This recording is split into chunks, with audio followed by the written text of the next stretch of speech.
Today we're talking about every single thing that you need to get out on the trail backpacking. You can see that I've already got my tent set up. I've got my sleeping pad and my sleeping bag right here. Let's see what's in the rest of the pack. I've got my trowel, spoon, a couple miscellaneous bags, and a headlamp up front. And I'm going to show you really briefly right now everything that I have in the bag, and then I'm going to go into a little bit more detail shortly on what's in it and some of the things that I use now, some of the things that I've used in the past that I don't use anymore. Sit pad, water bladder, water bottle, my pillow with the cover, my bear bag because I pretty much hike in bear country, first aid kit, water filtration,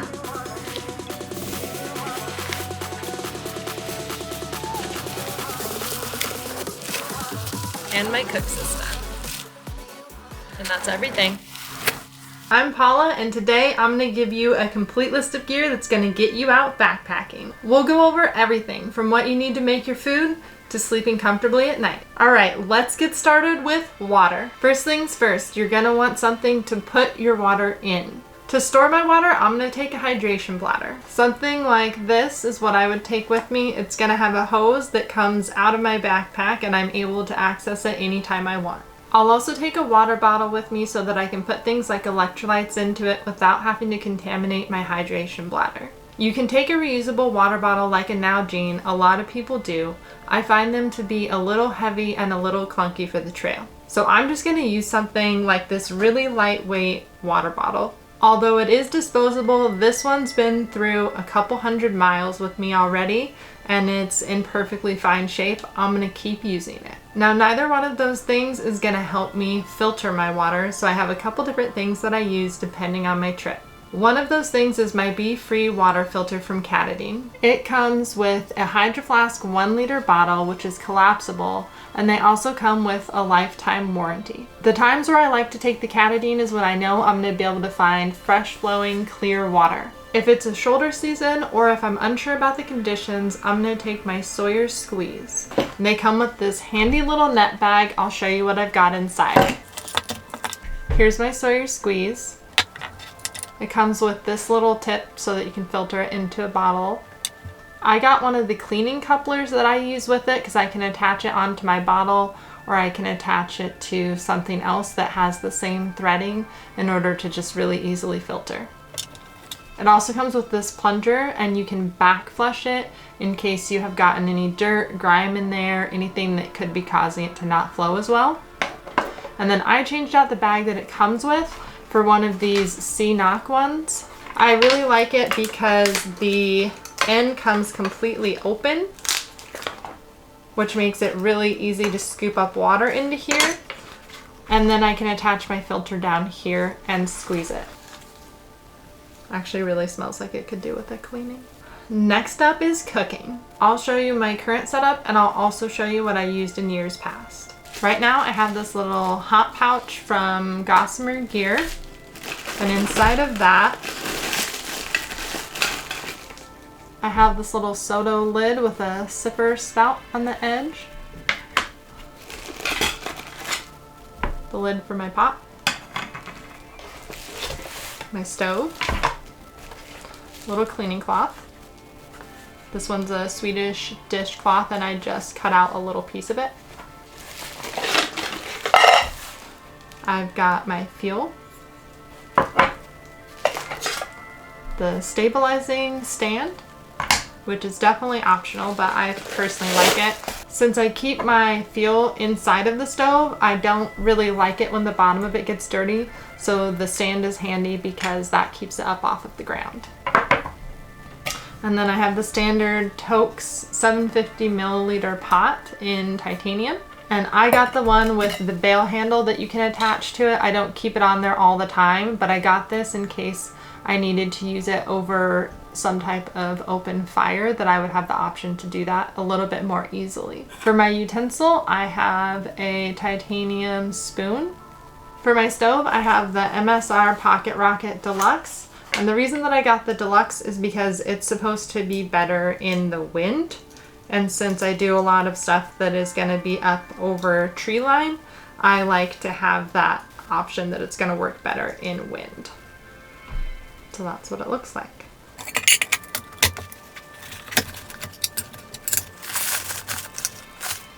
I did use one of the jet boil systems for a few years as well, and it is really convenient and nice. It has a little measuring cup or something that you can eat out of that comes on the bottom. It comes with a sleeve around it, so that protects you from being able to pick it up. And then this also turns color when it heats up, and it lets you know that it's hot. Comes with one of those lids, and you can keep the lid on when it boils. There's holes there. And it has a great system that's integrated for the stove where you can just snap them onto each other, and it's stable in that way. The thing that I did not like about the jet boil was that you're very limited in your function. You have this heat exchanger on the bottom, which wouldn't function as well if you needed to use it over wood. And you also would have to peel off this neoprene sleeve that's on there. So I didn't really love the limitations of it. And I also found that when my fuel canister got low on fuel, it didn't really want to use up the last bits of those fuel, and the flame would just kind of go out. And I really did not like that. So when my fuel canister would get low, I could not rely on the jet boil stove to keep using up the rest of that fuel that was in there. All right, you've got water, you've got food, and now you're gonna need something to sleep on. Behind me, I have what I'm using right now, which is the Nemo Tenzer All Season. It is a little over a 5 R value. I do recommend something like that if you're gonna be backpacking anywhere where there's mountains, anywhere where it could get under like 50 degrees at night. You're definitely going to want a 5 R value. The pad that I started with when I first was backpacking was a 1.8 R value, and I can assure you that that is not enough. Next up, you're going to need a good sleeping bag. Right now, I'm using the REI Magma sleeping bag. This one goes down to a comfort rating of 18 degrees, so it keeps me really comfortable on all of my excursions. The next thing is technically optional, but it's not something that I like to go without, and that's a pillow. The pillow that I used this year was the Climate X pillow. And I was experiencing where my ear would get kind of sore from sleeping on those regular air pillows. So I switched over to the X pillow that has that X shape in the middle and helps alleviate that a little bit. And it doesn't have a cover or anything, so I just have one of these little sun sleeve type of things. It's not like a sleeve for your arm, but it's one of those ones that you put around your neck. And I already had one of those, so I just started putting that over this pillow and basically using it as a washable pillowcase.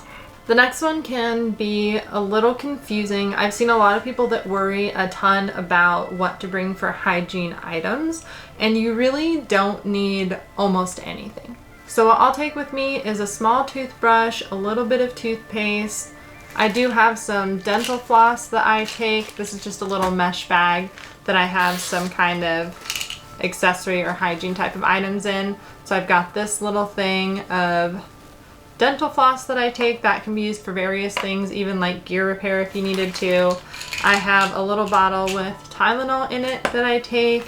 I have a couple of Q-tips which can be used as fire starters as well if you need them.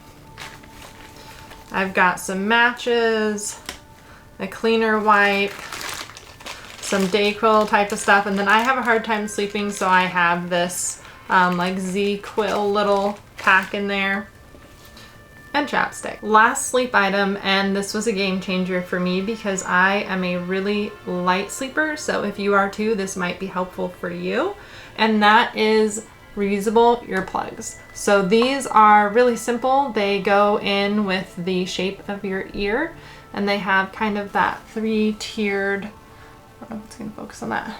It has that three-tiered little system where you just pop it in your ear, and then it goes with the curve of your ear there.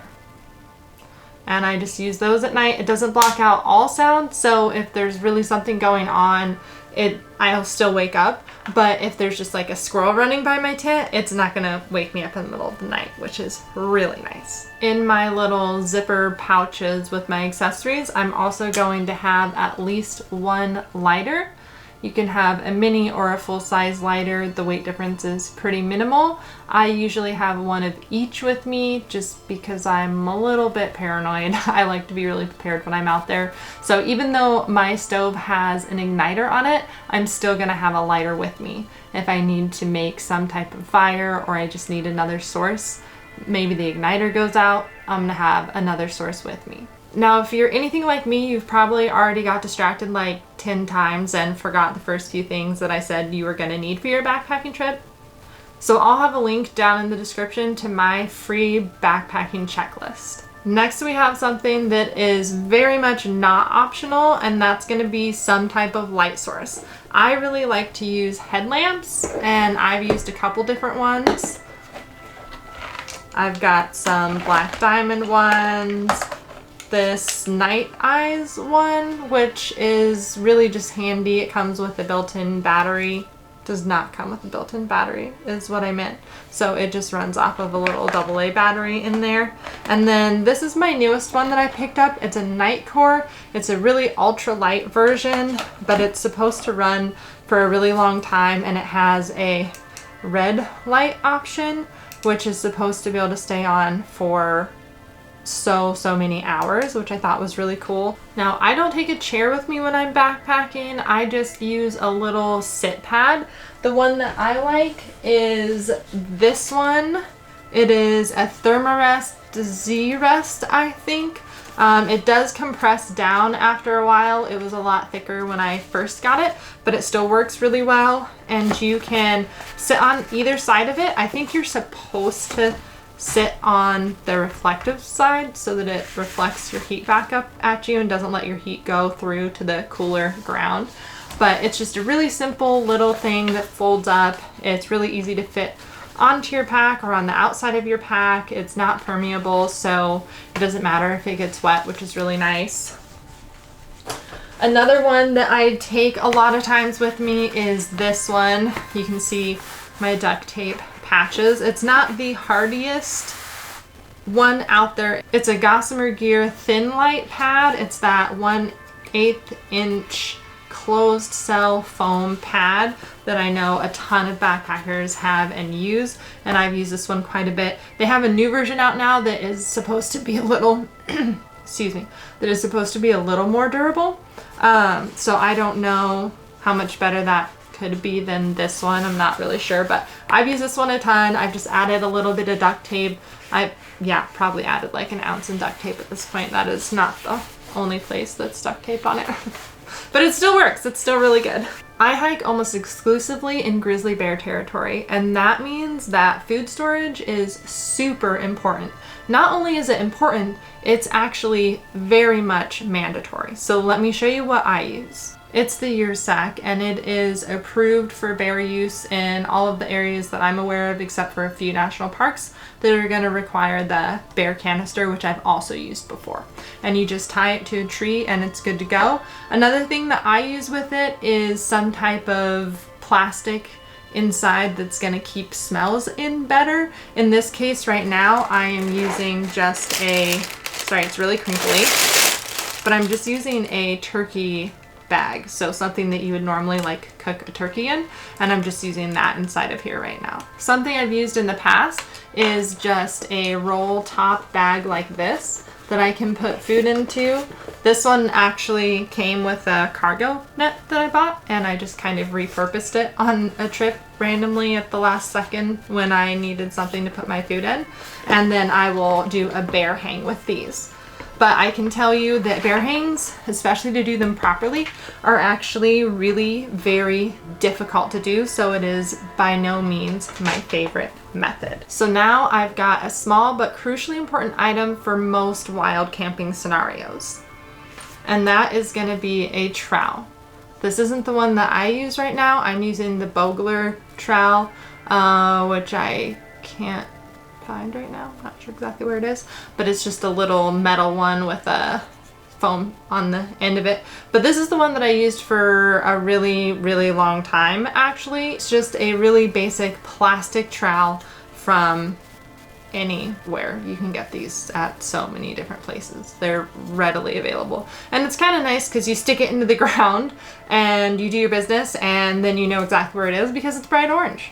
Next up is trekking poles. So I take these with me on pretty much every trip that I go on. They can be really handy when you get really tired or you just need a little bit of a change up with how you're moving. Trekking poles can be really handy for that. I'm also using a trekking pole tent right now, so I'm using them for that setup, which you can use them for if you have one too.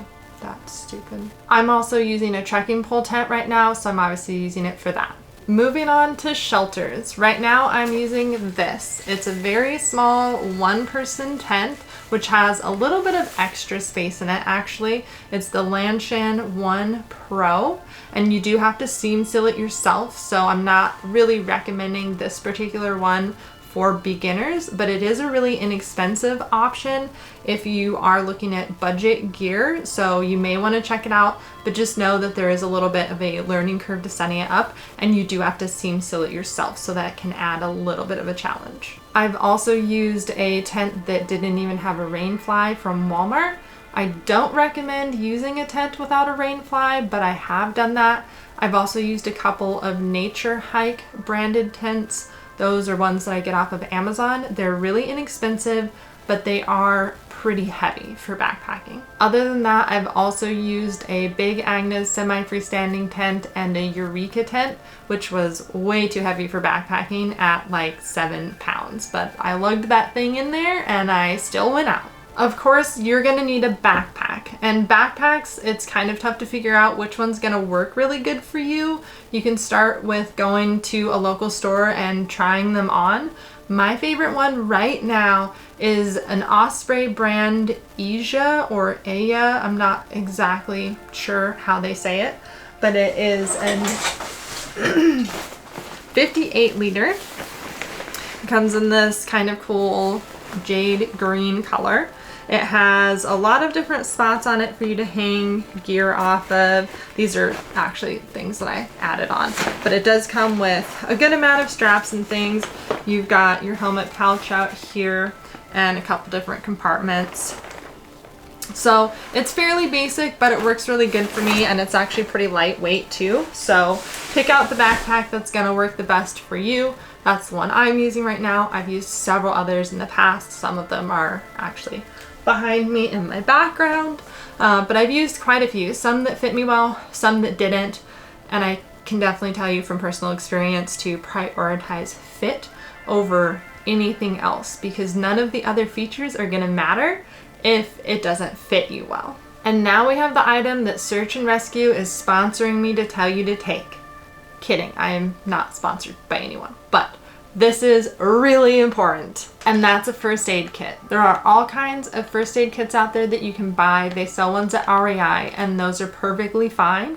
You don't need anything fancy though. I just keep mine in a Ziploc bag, and that works great for me. I've got all the items in here that I would need to do a quick triage out on trail. And now you know all the items of gear that you're gonna need to put into your pack to hit the trail. But none of this gear is gonna matter if you don't know how to plan your trip.